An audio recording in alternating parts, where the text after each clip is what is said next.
اور جب تم نے موسیٰ سے کہا کہ موسیٰ جب تک ہم اللہ کو سامنے نہ دیکھ لیں گے تم پر ایمان نہیں لائیں گے، تو تم کو بجلی نے آ گھیرا اور تم دیکھ رہے تھے۔ پھر موت آ جانے کے بعد ہم نے تم کو اثر نو زندہ کر دیا تاکہ احسان مانو، اور ہم نے بادل کا تم پر سایہ کیے رکھا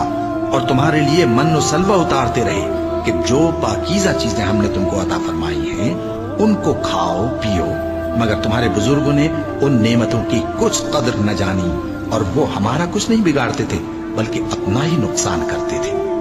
اور جب ہم نے ان سے کہا کہ اس گاؤں میں داخل ہو جاؤ اور اس میں جہاں سے چاہو خوب کھاؤ پیو، اور دیکھنا دروازے میں داخل ہونا سجدہ کرتے ہوئے اور حطوتن کہنا،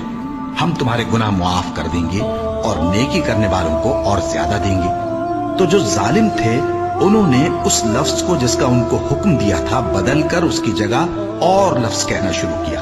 بس ہم نے ان ظالموں پر آسمان سے عذاب نازل کیا کیونکہ نافرمانیاں کیے جاتے تھے۔ اور جب موسیٰ نے اپنی قوم کے لیے ہم سے پانی مانگا تو ہم نے کہا کہ اپنی لاٹھی پتھر پر مارو، انہوں نے لاٹھی ماری تو اس میں سے 12 چشمے پھوٹ نکلے اور تمام لوگوں نے اپنا اپنا گھاٹ معلوم کر کے پانی پی لیا۔ ہم نے حکم دیا کہ اللہ کی عطا فرمائی ہوئی روزی کھاؤ اور پیو اور زمین میں فساد نہ کرتے پھرنا۔ اور جب تم نے کہا کہ موسیٰ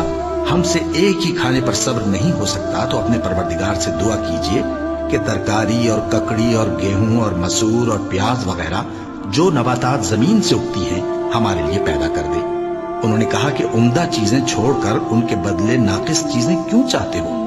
اگر یہی چیزیں مطلوب ہیں تو کسی شہر میں جا اترو،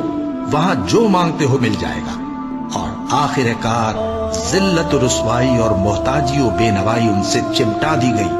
اور وہ اللہ کے غضب میں گرفتار ہو گئے، یہ اس لیے کہ وہ اللہ کی آیتوں سے انکار کرتے تھے